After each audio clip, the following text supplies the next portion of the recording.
പ്രിയപ്പെട്ട സുഹൃത്തുക്കളെ, ഇപ്പോൾ ഗണേഷ് കുമാറുമായി ബന്ധപ്പെട്ട് ഈ വിവാദം ഇങ്ങനെ കത്തി നിൽക്കുകയാണ്.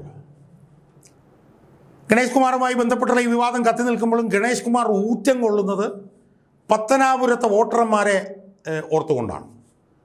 പത്തനാപുരത്തെ വോട്ടർമാർ തന്നോടൊപ്പം എപ്പോഴും ഉണ്ടാകും എന്നും, പത്തനാപുരത്തെ വോട്ടർമാർ തന്നെ ഒരു കാരണവശാലും കൈവിടില്ലെന്നും, പത്തനാപുരത്തെ വോട്ടർമാരിൽ തനിക്ക് വിശ്വാസമുണ്ടെന്നും, പത്തനാപുരത്തെ വോട്ടർമാർക്ക് തന്നെ അറിയാമെന്നുമാണ് ഗണേഷ് കുമാർ പറയുന്നത്. ഗണേഷ് കുമാർ ഒരു ഘട്ടത്തിൽ പറഞ്ഞ് ഞാൻ ഓർക്കുന്നു, സോണിയാഗാന്ധി വന്ന് മത്സരിച്ചാൽ പോലും പത്തനാപുരത്ത് നിന്ന് ഞാൻ ജയിക്കും എന്ന് അഹങ്കാരത്തോടു കൂടി ഗണേഷ് കുമാർ പറഞ്ഞത് ഞാൻ ഓർക്കുകയാണ് സുഹൃത്തുക്കളെ. ഇപ്പം എന്താ സംഭവിച്ചിരിക്കുന്നത്? ഇപ്പം അയാൾ നടത്തിയ ഏറ്റവും വലിയ വൃത്തികേട്, അയാൾ പട്ടാപ്പകൽ അയാളുടെ മന്ത്രിഭവനത്തിൽ വെച്ച് നടത്തിയ ഈ വൃത്തികേട് അയാളുടെ ഭാര്യയെ പുറത്തു കൊണ്ടുവന്നിട്ടും അയാൾ പത്തനാപുരത്തെ വോട്ടർമാരെ വെച്ച് ഊറ്റം കൊള്ളുകയാണ് സുഹൃത്തുക്കളെ. താൻ എന്ത് വൃത്തികേട് കാണിച്ചു കഴിഞ്ഞാലും പത്തനാപുരത്തെ ജനങ്ങൾ തനിക്കൊപ്പം നിൽക്കും എന്നല്ലേ ഗണേഷ് കുമാർ ഇതിലൂടെ പറഞ്ഞുകൊണ്ടിരിക്കുന്നത്. അതുകൊണ്ട് അതിൻ്റെ കാരണം എന്താ? അതിൻ്റെ കാരണം 2-3-4 പ്രാവശ്യമായി അയാൾ പത്തനാപുരത്ത് നിന്ന് ഇടതുപക്ഷത്ത് നിന്നപ്പോഴും വലതുപക്ഷത്ത് നിന്നപ്പോഴും ഇടതുപക്ഷത്ത് നിന്നപ്പോഴും അയാൾ ജയിച്ചുകൊണ്ടിരിക്കുകയാണ് സുഹൃത്തുക്കളെ. അപ്പോൾ അതിൻ്റെ അഹങ്കാരം, അതിൻ്റെ താൻ പ്രമാണിത്വമാണ് അയാൾ കാണിക്കുന്നത് എന്ന് നമ്മൾ മനസ്സിലാക്കണം. അതിൻ്റെ പശ്ചാത്തലത്തിൽ എനിക്ക് പത്തനംതിട്ടയിലെ വോട്ടർമാരോട് ഒരു കമ്മ്യൂണിസ്റ്റുകാരൻ എന്നുള്ളതിൽ, ഒരു പൊതുപ്രവർത്തനം എന്നുള്ളതിൽ എനിക്ക് കുറച്ച് കാര്യങ്ങൾ പറയാനുണ്ട്. ബഹുമാനപ്പെട്ട പത്തനംതിട്ടയിലെ വോട്ടർമാർക്ക്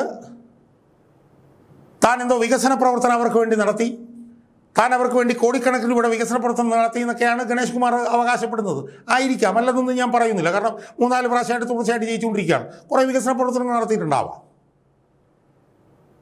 പക്ഷേ ബഹുമാനപ്പെട്ട പത്തനംതിട്ടയിലെ വോട്ടർമാർ കാണേണ്ട ഒരു കാര്യം എന്താ? കാണേണ്ട കാര്യം അത് ഗണേഷ് കുമാർ എന്ന് പറഞ്ഞ മന്ത്രിയുടെയും MLA-യുടെയും ഭരണഘടനാ ബാധ്യത അയാൾ നിർവഹിക്കുകയാണ് അയാൾ ചെയ്യുന്നത്. അയാളെ ആ മണ്ഡലത്തിൽ നിന്ന് തിരഞ്ഞെടുക്കുമ്പോൾ ആ മണ്ഡലത്തിലെ ജനങ്ങളുടെ വികസന ആവശ്യങ്ങൾ സാക്ഷാത്കരിക്കുക എന്നുള്ളത് അയാളിൽ നിക്ഷിപ്തമായിട്ടുള്ള ഭരണഘടനാ ബാധ്യതയാണ്. ആ ബാധ്യത നിർവഹിച്ചു എന്നുള്ളത് കൊണ്ട് താൻ കാണിക്കുന്ന ഏറ്റവും വലിയ ചെറ്റത്തരവും, താൻ ചെയ്യുന്ന സ്ത്രീപീഡനവും, താൻ ചെയ്യുന്ന എല്ലാ വൃത്തികേടുകൾക്കും തന്നെ പത്തനംതിട്ടയിലെ വോട്ടർമാർ പിന്തുണയ്ക്കും എന്ന് ഗണേഷ് കുമാർ പറയുമ്പോൾ അത് പത്തനംതിട്ടയുടെ വോട്ടർമാരെ പരിഹസിക്കുന്നതിന് തുല്യമല്ലേ? വോട്ടർമാരെ നമ്മളൊന്ന് ആലോചിച്ച് നോക്കൂ.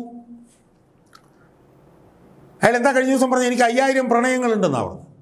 5000 പ്രണയങ്ങളുണ്ടെന്ന് പറയുമ്പോൾ അയാൾ അതിലൂടെ സ്ഥാപിക്കാൻ ശ്രമിക്കുന്നത് എന്താണ്? എനിക്ക് 5000 സ്ത്രീകളുമായി ബന്ധമുണ്ടെന്നാണ് അയാൾ പറയാൻ ശ്രമിക്കുന്നത്. ഒരാൾക്ക് എങ്ങനെയാണ് 5000 പ്രണയം ഉണ്ടാകാൻ കഴിയുക? 5000 പ്രണയമുണ്ട് എന്ന് പറയുന്നു. അയാളൊരു മന്ത്രിയല്ലേ? വോട്ടർമാരെന്ന് ആലോചിച്ച് നോക്കി. അയാളൊരു മന്ത്രിയല്ലേ? അയാൾ വീട്ടിൽ ഉച്ചയ്ക്ക് സ്ത്രീകളുമായി ലൈംഗിക ബന്ധത്തിൽ ഏർപ്പെടുകയാണ്. അപ്പോൾ അയാളൊരു കാമഭ്രാന്തനല്ലേ? പത്തനംതിട്ടയിലെ വോട്ടർമാർ ചിന്തിക്കണ്ടേ? അയാളൊരു കാമവെറിയനല്ലേ? അയാളൊരു വിടനല്ലേ? അതുപോലൊരു വിടനെ, ഒരു കാമവെറിയനെ അടുത്ത തവണയും വിജയിപ്പിക്കുക എന്ന് പറഞ്ഞു കഴിഞ്ഞാൽ നാണക്കേട് പത്തനംതിട്ടയിലെ വോട്ടർമാർക്കല്ലേ? പത്തനംതിട്ടയിലെ വോട്ടർമാരുടെ ആത്മാഭിമാനത്തല്ലേ അയാൾ ചോദ്യം ചെയ്യുന്നു. ഞാൻ എന്ത് വൃത്തികേടും കാണിക്കും, എന്നാലും പത്തനംതിട്ടയിലെ വോട്ടർമാർ എന്നെ കൈയൊഴിയില്ല എന്ന് അയാൾ പറയുമ്പോൾ അയാളെ പാഠം പഠിപ്പിക്കാനുള്ള ഉത്തരവാദിത്വം പത്തനംതിട്ടയിലെ വോട്ടർമാർക്കില്ലേ എന്നാണ് എനിക്ക് ചോദിക്കാനുള്ളത്. പത്തനംതിട്ടയിലെ വോട്ടർമാർക്കില്ലേ? ഞാൻ പത്തനംതിട്ടയിലെ വോട്ടർമാരെ ഞാൻ കുറ്റപ്പെടുത്തുകയല്ല. പക്ഷേ പത്തനംതിട്ടയിലെ വോട്ടർമാരെ കുറച്ചുകൂടി വിവേചന ബുദ്ധിയോടുകൂടി പെരുമാറിയിരുന്നെങ്കിൽ ഈ വിടൻ, ഈ വൃത്തികെട്ടവൻ ഇപ്പം ഈ ചെറ്റത്തരം കാണിക്കുമായിരുന്നു. ഒന്ന് ആലോചിച്ച് നോക്കിയേ. ആ സോളാർ വിഷയം ഉണ്ടായ സമയത്ത് തന്നെ പത്തനംതിട്ടയിലെ വോട്ടർമാർ ഇവനെ തോൽപ്പിച്ച് മൂലക്കിരുത്തിയിരുന്നെങ്കിൽ ഈ വൃത്തികെട്ടവൻ, ഈ നരാധമൻ ഇതുപോലുള്ള വൃത്തികേട് ഇപ്പം കാണിക്കുമായിരുന്നോ? ആലോചിച്ച് നോക്കി. സത്യം പറഞ്ഞാൽ പത്തനംതിട്ടയിലെ വോട്ടർമാർ ലജ്ജിച്ച് തലകുനിക്കണ്ടേ?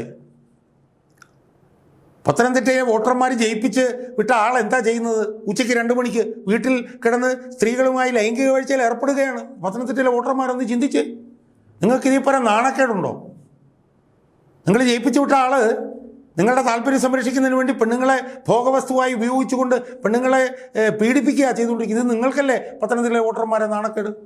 എന്നിട്ട് നിങ്ങൾക്ക് വേണ്ടി സർക്കാരിൻ്റെ പണമെടുത്ത് ഇവൻ്റെ കീഴൂട്ട് തറവാട്ടിൽ നിന്ന് കൊണ്ടുവന്ന പണമൊന്നും അല്ലല്ലോ ഗണേഷ് എടുത്തിട്ട് വികസന പ്രവർത്തനത്തിന് വേണ്ടി ഉപയോഗിക്കുന്നത്. ഒന്നും അല്ലല്ലോ. ബാലകൃഷ്ണപിള്ള ഉണ്ടാക്കിയ സ്വത്തൊന്നും അല്ലല്ലോ. ഖജനാവിൽ നിന്നുള്ള പണമല്ലേ? ആ പണമെടുത്ത് ഉപയോഗിച്ചിട്ട് ആ വൃത്തികെട്ടവൻ പറയുകയാണ്, ഞാൻ എന്ത് വൃത്തികേട് കാണിച്ചാലും പത്തനംതിട്ടയിലെ ജനങ്ങൾ എന്നെ കൈവിടില്ല എന്ന്. അതുകൊണ്ട് ഇത് പത്തനംതിട്ട ജില്ലയിലെ, പത്തനംതിട്ട മണ്ഡലത്തിലെ ജനങ്ങളുടെ ആത്മാഭിമാനം ചോദ്യം ചെയ്യുന്ന ഒരു വിഷയമാണ് ഇത് എന്ന് നിങ്ങൾ കാണണം എന്നാണ് എനിക്ക് സൂചിപ്പിക്കാറുള്ളത്. പത്തനംതിട്ടയിലെ സ്ത്രീകൾ 50% പത്തനംതിട്ടയിലെ സ്ത്രീകളല്ലേ ഉള്ളത്. അവരൊരു പാഠം ഈ നരാധമനെ പഠിപ്പിക്കണം. ഈ വിടനെ, ഈ കാമവെറിയനെ, 5000 പേരുമായിട്ട് എനിക്ക് പ്രണയമുണ്ടെന്ന് പറഞ്ഞുകൊണ്ട് താൻ 5000 സ്ത്രീകളെ ഭോഗവസ്തുവായി ഉപയോഗിച്ചിട്ടുണ്ടെന്ന് പരസ്യമായി പറയുന്ന ഈ വിടനെ, ഈ വൃത്തികെട്ടവനെ, ഈ പരമച്ചെറ്റയെ ഒരു പാഠം പഠിപ്പിക്കാൻ പത്തനാപുരത്തെ ജനങ്ങൾ അടുത്ത തെരഞ്ഞെടുപ്പിൽ തുനിഞ്ഞിറങ്ങണം എന്നാണ് എനിക്ക് സൂചിപ്പിക്കാനുള്ളത്. ഇവൻ വീട്ടിലിരിക്കണം. അന്തസ്സായി ജീവിക്കുന്ന ഒരു ഭാര്യയുള്ള ഇവൻ ഉച്ചയ്ക്ക് അവൻ്റെ വീട്ടിൽ കിടന്നുകൊണ്ട് പരസ്ത്രീകളുമായി ലൈംഗിക ബന്ധത്തിൽ ഏർപ്പെടുന്നു എന്ന് മാത്രമല്ല, ഇവൻ പരസ്യമായി വന്നതിനെ ന്യായീകരിക്കുകയാണ്. അതിന് നാണക്കേട് പത്തനംതിട്ടയിലെ വോട്ടർമാർക്കല്ലേ. നമ്മുടെ പത്തനംതിട്ടയിലെ വോട്ടർമാർ ഇതുവരെ ഇതുപോലെ ഒരു വൃത്തികെട്ടവനെ ജയിപ്പിച്ചു എന്നും പറഞ്ഞ് പത്തനംതിട്ടയിലെ വോട്ടർമാരെ ഞാൻ കുറ്റപ്പെടുത്തുന്നില്ല. അത് നിങ്ങൾക്കൊരു കൈപ്പിഴ പറ്റിപ്പോയി എന്ന് ഞാൻ വിശ്വസിക്കുന്നുള്ളൂ. 2021 പിണറായി വിജയനെ ജയിപ്പിച്ചത് കേരളത്തിലെ ജനങ്ങൾക്ക് പറ്റിയൊരു കൈപ്പിഴയാണ് എന്നുള്ളതുപോലെ ഈ ഗണേഷ് കുമാറിനെ 2 പ്രാവശ്യം വിജയിപ്പിച്ചത് ഒരു കൈപ്പിഴയാണ് എന്ന് മനസ്സിലാക്കി 2026 ഏപ്രിൽ മാസത്തിൽ നടക്കാൻ പോകുന്ന തെരഞ്ഞെടുപ്പിൽ ഈ വിടനെ, ഈ നരാധമനെ, VS-ന്റെ ഭാഷയിൽ പറയുന്ന നരാധമനെ ഒരു പാഠം നിങ്ങൾ പഠിപ്പിക്കണം എന്നും അവനെ തോൽപ്പിച്ച് അവനെ ഒരു മൂലയ്ക്ക് ഇരുത്തണമെന്നും നിങ്ങൾ പ്രതിജ്ഞ എടുക്കണം എന്നാണ് പത്തനംതിട്ടയിലെ വോട്ടർമാരോട് എനിക്ക് പറയാനുള്ളത്. ഈ വീടൻ്റെ അച്ഛൻ ബാലകൃഷ്ണപിള്ള എത്രയോ തവണ ജയിച്ചു. അവസാനം എന്ത് സംഭവിച്ചു? ഐഷ പോറ്റി എന്ന് പറഞ്ഞൊരു വനിത വന്ന് അയാളെ തോൽപ്പിച്ച് മൂലയിലിരുത്തുകയല്ലേ ചെയ്തത്. അതുകൊണ്ട് 2 പ്രാവശ്യം ജയിച്ചു എന്നും പറഞ്ഞ് അഹങ്കരിക്കാനൊന്നും ആർക്കും ഒരു അവകാശവുമില്ല. അതുകൊണ്ട് ഈ താൻ പ്രമാണിയെ, ഈ അഹങ്കാരിയെ, ഈ കാമവെറിയനെ, ഈ പരമച്ചെറ്റയായിട്ടുള്ള ഈ വിടനെ അടുത്ത തവണ പത്തനാപുരം മണ്ഡലത്തിൽ തോൽപ്പിക്കുമെന്ന് പത്തനാപുരത്തെ വോട്ടർമാർ പൊതുവിലും പത്തനാപുരത്തെ സ്ത്രീകൾ പ്രത്യേകിച്ചും ഇപ്പോൾ തന്നെ പ്രതിജ്ഞ എടുക്കണം എന്നാണ് എനിക്ക് പത്തനംതിട്ടയിലെ വോട്ടർമാരോട് വളരെ വിനയത്തോടു കൂടി എനിക്ക് പറയാനുള്ളത്.